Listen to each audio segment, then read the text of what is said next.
In these troubled times, one area of increasing concern is global energy security. Well, Turkey's energy minister, Alparslan Bayraktar, has been here in Washington, and I sat down with him to discuss the issue. I'm John Brain, and this is TRT World's One-on-One.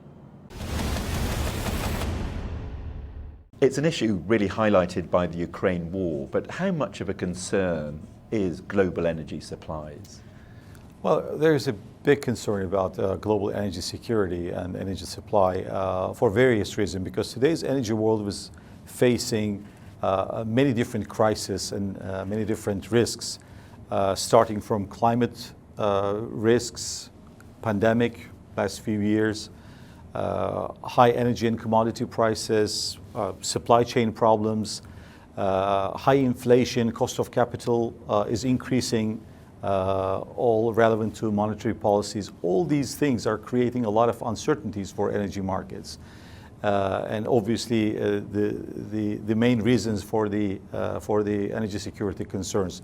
In addition to these, as you rightly mentioned, there are geopolitical risks, the war in Ukraine, the crisis in the Middle East. So these are creating a lot of concerns about the global energy security.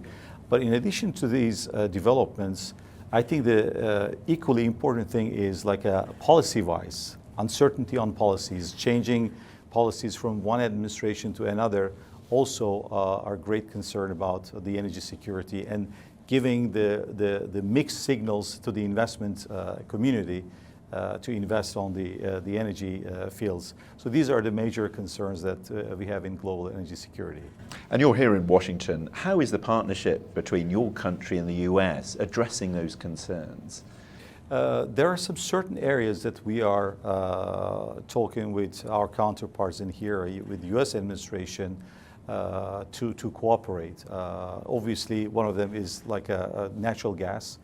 US is becoming one of the major LNG suppliers to Turkish market. Another area is in line with our decarbonization goal is nuclear, and small modular reactors are becoming an important and visible elements of decarbonization. So there are so many US small modular reactors companies are interested in investing in Turkey. So this is another area.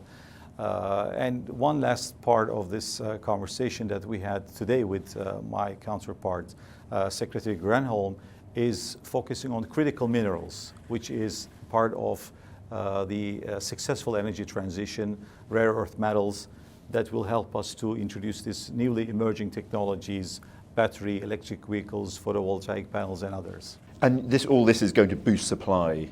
Absolutely, absolutely, yes. Because these are the areas that will be more visible in the near future.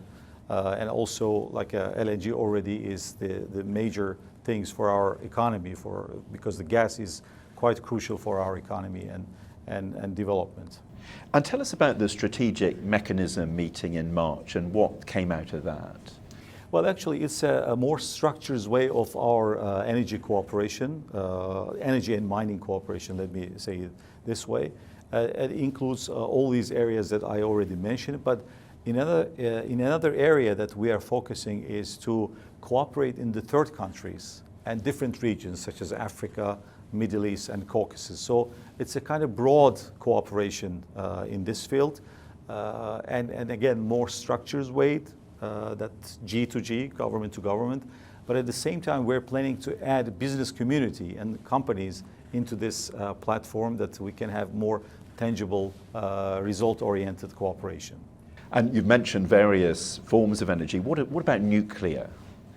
Again, like nuclear with this small modular reactors are the area that we are focusing, because Turkey has a very ambitious nuclear power generation program, very comprehensive program. It includes large-scale conventional type of nuclear power plant, power generation plants, but at the same time, at least 5 gigawatts of small modular reactors will be in our energy mix over the next 20 years to make our industry's energy transition, transformation towards carbon neutrality. So these are the areas that we are working together with the US administration.